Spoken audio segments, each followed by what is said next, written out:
आज हम class 9th प्रश्नावली 1.2 के बारे में बात करेंगे। 1.1 अपन पहली वीडियो में बता चुके हैं। संख्याओं के बारे में बताया था, परिमेय संख्याओं के बारे में बताया था, अपरिमेय संख्याओं के बारे में बताया था और वास्तविक संख्याओं के बारे में बताया था, है ना। उसी पर आधारित आज परिभाषा पर सवाल होंगे। तो देखो 1.2 का जो पहला सवाल है वो ये कह रहा है कि प्रत्येक अपरिमेय संख्या एक वास्तविक संख्या होती है। प्रत्येक अपरिमेय संख्या एक वास्तविक संख्या होती है। तो वास्तविक संख्या की मैंने आपको परिभाषा बताई थी, परिमेय और अपरिमेय दोनों मिलकर वास्तविक संख्या बनती थी। दोनों मिलकर वास्तविक संख्या बनती थी। अब केवल परिमेय होगी तो भी वास्तविक होती है, केवल अपरिमेय होगी तो भी वास्तविक होती है। दोनों में प्लस या माइनस होगा, योग या अंतर, तो भी वो वास्तविक होती है। तो पहला सवाल यही है, प्रत्येक अपरिमेय संख्या वास्तविक संख्या होती है। तो अपरिमेय वास्तविक होगी क्योंकि परिमेय भी वास्तविक होती है, अपरिमेय भी। जैसे दो जो संख्या 2/1 p/q का रूप हो गया, तो परिमेय भी है ये और वास्तविक भी है। परिमेय भी है और वास्तविक भी है। √3 ये अपरिमेय भी है और वास्तविक भी है। तो प्रत्येक परिमेय संख्या भी वास्तविक होती है, प्रत्येक अपरिमेय संख्या भी वास्तविक होती है। तो पहला सवाल हो गया ये अपना, कथन का सत्य और असत्य कारण देना है। तो इसमें लिख देंगे अपन, प्रत्येक अपरिमेय संख्या वास्तविक संख्या होती है क्योंकि वास्तविक संख्या क्या होती है, परिमेय और अपरिमेय संख्याओं का सम्मिलित रूप। तो पहले का सत्य कर देंगे। सेकंड क्वेश्चन, संख्या रेखा का प्रत्येक बिंदु √m के रूप का होता है, जहां m क्या है, एक प्राकृत संख्या। जहां m क्या है, एक प्राकृत संख्या। तो देखो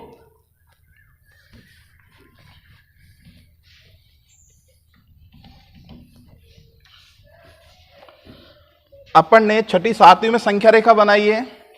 तो संख्या रेखा अपनी ये होती थी, संख्या रेखा यहां 0, यहां पर 1, यहां पर 2, यहां पर 3,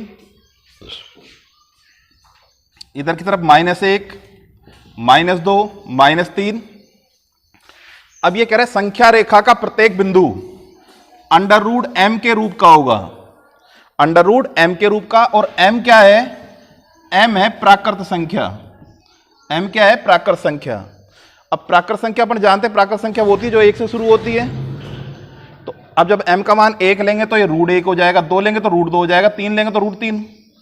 अब संख्या रेखा पर तो अपन जानते हैं कि प्लस वाली संख्या भी होती है और माइनस वाली भी, जबकि इसने क्या ले लिया, √m प्राकृत संख्या। तो इसमें ऋणात्मक तो आएगी नहीं, जबकि संख्या रेखा पर ऋणात्मक संख्या भी होती है। तो ये कथन क्या हो जाएगा, असत्य हो जाएगा, क्योंकि इसने m को क्या ले लिया, प्राकृत संख्या। इसने m को क्या ले लिया, प्राकृत संख्या, जबकि संख्या रेखा पर ऋणात्मक संख्या भी होती है। तो ये जो कथन होगा क्या हो जाएगा, ये असत्य हो जाएगा। ठीक है। इसका तीसरा सवाल, प्रत्येक वास्तविक संख्या अपरिमेय संख्या होती है। प्रत्येक वास्तविक संख्या अपरिमेय संख्या होती है। तो देखो अब जैसे तीसरा वाला करा रहे हैं, 2 लिख दिया मैंने, 2/1 p/q का रूप है। तो ये परिमेय हो गई। क्या हो गई, ये परिमेय, परिमेय हो गई और साथ साथ क्या होगी, वास्तविक भी होगी। 2/1 ये परिमेय भी होगी और वास्तविक भी होगी, लेकिन क्या नहीं होगी, ये अपरिमेय नहीं होगी। 2 जो होगा वो अपरिमेय नहीं होगा। और इसने यही लिखा है कि प्रत्येक वास्तविक संख्या अपरिमेय होती है। तो 2 जो है वास्तविक तो है वो, लेकिन क्या नहीं है, वो अपरिमेय नहीं है। और ये क्या कह रहा है, प्रत्येक वास्तविक संख्या अपरिमेय होती है। तो वास्तविक संख्या अपरिमेय नहीं हुई, वास्तविक संख्या अपरिमेय नहीं हुई। तो ये कथन भी क्या हो जाएगा, असत्य हो जाएगा। क्या हो जाएगा, ये भी असत्य हो जाएगा ये। तो शुरू का जो पहला सवाल में उसमें सत्य असत्य बताना था अपन को। आगे देखो दूसरा क्वेश्चन क्या कह रहा है इसका, सेकंड क्वेश्चन क्या कह रहा है, ये कह रहा है क्या सभी धनात्मक पूर्णांकों के वर्गमूल अपरिमेय होते हैं। जितने भी धनात्मक पूर्णांक होते हैं उनके वर्गमूल क्या अपरिमेय होते हैं। अपरिमेय मतलब जिसका अपन वर्गमूल नहीं ले सकते हैं, जैसे √2, √3, √5। यदि नहीं तो एक ऐसी संख्या का वर्गमूल का उदाहरण दीजिए जो परिमेय है। तो देखो इसका सेकंड क्वेश्चन, क्या सभी धनात्मक पूर्णांकों के वर्गमूल अपरिमेय होते हैं। जैसे √1 का वर्गमूल 1 ही आएगा, √2 का अपन हल करेंगे तो 1.414 आता है, इसका मान √3 का मान 1.732, आगे चलता जाएगा ये। अब √4 का वर्गमूल होता है 2, √4 का वर्गमूल क्या होगा 2। तो ये क्या कह रहा है, क्या सभी धनात्मक पूर्णांकों के वर्गमूल अपरिमेय होते हैं। तो अपरिमेय कहां आ गया, ये 4 का अपन ने वर्गमूल लिया, वो कितना आ गया 2। 4 का वर्गमूल कितना आया 2, और 2 क्या होता है परिमेय होता है, क्योंकि 4 का वर्गमूल 2, 2/1 कर सकते हैं इसको, और 2/1 कर दिया तो p/q का रूप हो गया, और p/q का रूप हो गया तो परिमेय होगा। और जबकि ये क्या कह रहा है, ये कह रहा है क्या सभी धनात्मक पूर्णांकों के वर्गमूल अपरिमेय होते हैं। तो अपरिमेय नहीं हुआ, ये तो परिमेय हो गया। क्या हो गया ये परिमेय। तो क्लियर, तो ये सवाल भी हो जाएगा ऐसे ही।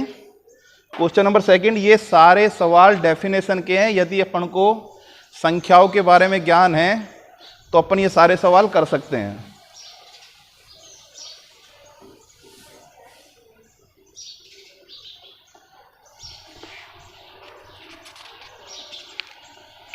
अगला सवाल वैसे काम का नहीं है सवाल। तीसरा सवाल क्या कह रहा है, देखो, दिखाइए कि संख्या रेखा पर √5 को किस प्रकार निरूपित किया जाता है।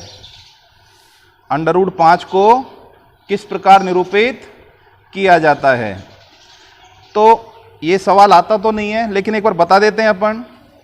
देखो समकोण त्रिभुज का अपन ने नाम सुना है। समकोण त्रिभुज ऐसा त्रिभुज होता है जिसमें एक कोण 90 डिग्री का हो। ये 90 हो गया, 90 के सामने क्या होता है कर्ण, ABC। अगर कोण एक की बात करें तो एक के सामने वाली भुजा क्या होगी, लंब होगी, और ये होती है आधार। तो एक पाइथागोरस प्रमेय होती है जो क्या कहती है, वो समकोण त्रिभुज पर ही लागू होती है। पाइथागोरस प्रमेय जो होती है वो समकोण त्रिभुज पर ही लागू होगी। और इसमें क्या होगा, 90 डिग्री सबसे बड़ा कोण है, तो सबसे बड़े कोण के सामने की भुजा होती है सबसे बड़ी। तो सबसे बड़ी भुजा कौन सी हो जाएगी, कर्ण। और पाइथागोरस प्रमेय क्या कहती है, समकोण त्रिभुज की सबसे बड़ी भुजा जो होती है वो उसका कर्ण होती है। समकोण त्रिभुज की सबसे बड़ी भुजा जो होती है वो उसका कर्ण होती है। और कर्ण का जो वर्ग होता है, कर्ण का जो स्क्वायर होता है, वो अन्य दो भुजाओं के वर्गों के योग के बराबर होता है। तो आधार का भी स्क्वायर कर दिया, लंब का भी स्क्वायर कर दिया, दोनों को जोड़ दिया, वो किसके बराबर आ गया, कर्ण का स्क्वायर। तो ये पाइथागोरस प्रमेय कहलाती है। समकोण त्रिभुज की सबसे बड़ी भुजा कर्ण होती है, और कर्ण का वर्ग अन्य दो भुजाओं के वर्गों के योग के बराबर होता है। तो इसी पर आधारित ये सवाल हो जाएगा। हालांकि ये चित्र बनेगा नहीं कॉपी में, क्योंकि भुजा 1-1 सेंटीमीटर की छोटी छोटी आएगी। तो देखो कैसे बनेगा, वैसे बता देता हूं मैं। जैसे पहले एक आधार खींचा मैंने AB 1 सेंटीमीटर, और यहां पर बना दिया 90 का कोण। प्रकार की नोक यहां पर रखी, 90 कोण अपन ने बनाया 8वीं में चतुर्भुज बनाए थे जब। प्रकार की नोक यहां पर रखा, सुरमी को ऐसे घुमाया, पहली चाप 60 की होती है यहां से, दूसरी 120 की, और ये 90 की। ये हो गया, ये 90 का कोण बन गया। अब B पर क्या करेंगे, 1 सेंटीमीटर स्केल में नाप करके 1 सेंटीमीटर की चाप लगा देंगे। ये 1 सेंटीमीटर की चाप बिंदु C दे दिया, C को A से मिला दिया, समकोण त्रिभुज बन गया जिसका आधार भी 1 सेंटीमीटर और लंब भी 1 सेंटीमीटर। अब जब आधार 1 सेंटीमीटर है, लंब भी 1 सेंटीमीटर, तो इसका कर्ण आ जाएगा 2। पाइथागोरस प्रमेय से अपन जानते हैं कर्ण स्क्वायर बराबर क्या होता है, आधार स्क्वायर प्लस लंब स्क्वायर। आधार क्या है 1, 1 का स्क्वायर क्या, लंब क्या है 1, 1 का स्क्वायर क्या, 1 का स्क्वायर 1, 1 प्लस 1 बराबर 2। तो कर्ण स्क्वायर बराबर 2, तो कर्ण बराबर 2 का वर्गमूल नहीं आता, तो √2 हो जाएगा। तो जिस समकोण त्रिभुज का आधार 1 हो ऊंचाई भी 1 हो, उसका कर्ण क्या होगा, √2। अब √2 हो गया ये।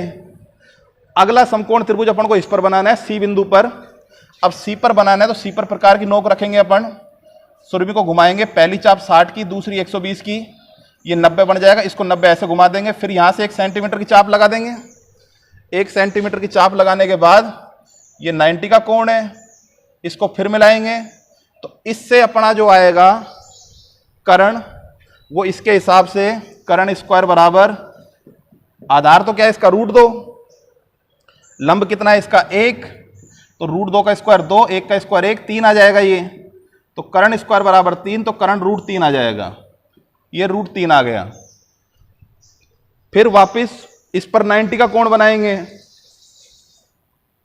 पहली चाप 60 की, दूसरी 120 की, ये 90, ये 1 सेंटीमीटर की चाप लगाई। अब के जो कर्ण आएगा वो √4 आ जाएगा, √4 का मतलब 2।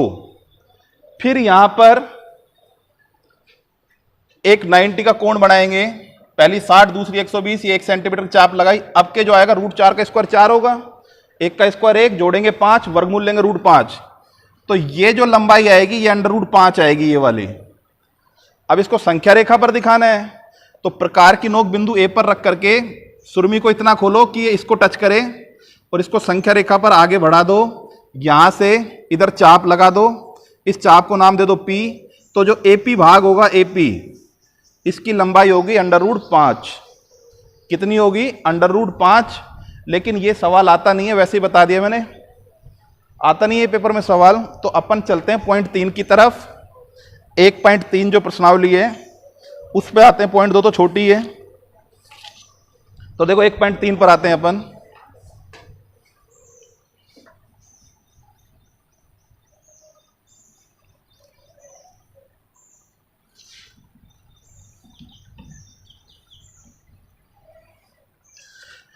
एक 1.3 में अपन को प्रसार पढ़ने हैं। क्या पढ़ने, प्रसार। और प्रसार भी किसके, परिमेय संख्याओं के और अपरिमेय संख्याओं के। तो पहले मैं लिखता हूं परिमेय संख्याओं का दशमलव प्रसार, परिमेय संख्याओं का दशमलव प्रसार। तो परिमेय संख्याओं का जो दशमलव प्रसार होता है, ये जैसा का जैसा 9th में, वैसा का वैसा 10th में भी है, ये पूरा का पूरा। तो परिमेय संख्याओं का दशमलव प्रसार जो होता है वो 2 प्रकार का होता है।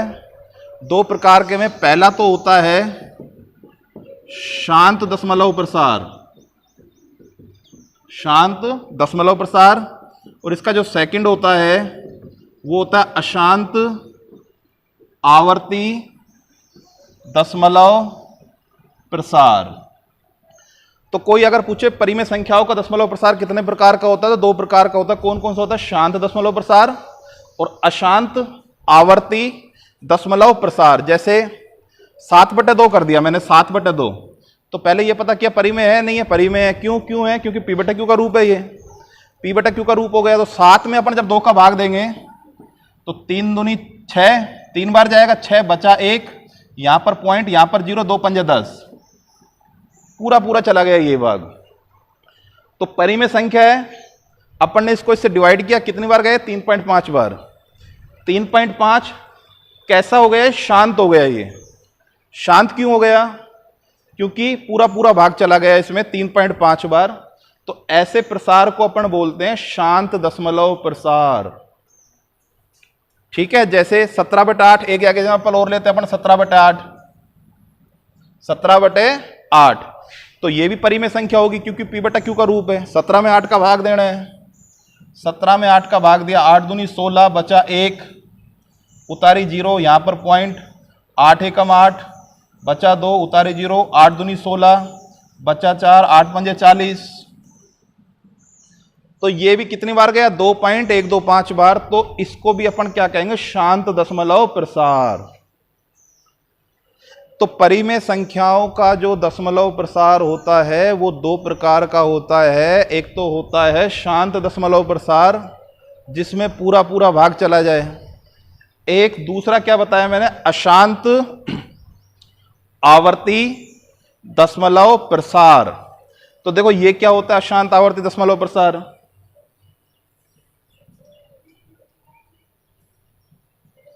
अशांत आवर्ती दशमलव प्रसार, जैसे 1/3, 1/3 ये भी कैसी संख्या है, ये भी परिमेय संख्या है। 1 में 3 का डिवाइड करना है, तो 1 में 3 का भाग दिया, भाग नहीं जा रहा तो यहां पर पॉइंट लगा दिया, यहां पर 0 लगा दिया।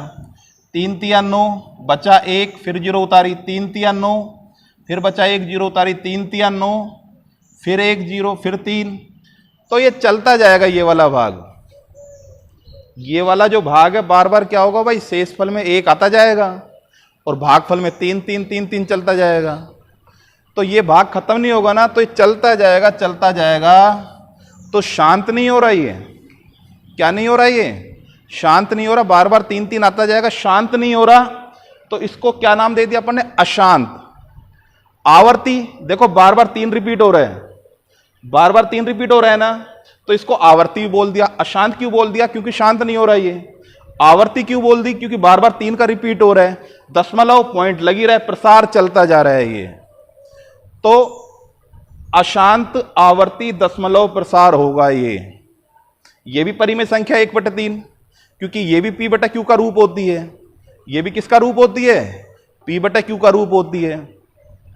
तो ये पता करने के लिए कि कब तो परिमेय संख्या का प्रसार शांत दशमलव प्रसार होगा और कब होगा अशांत आवर्ती दशमलव प्रसार, इसके लिए अपन क्या करते हैं, इसके लिए अपन जो इसका हर होगा ना, हर परिमेय संख्या का, उसके फैक्टर करके देखते हैं। यदि हर के फैक्टर में, यदि हर के फैक्टर में,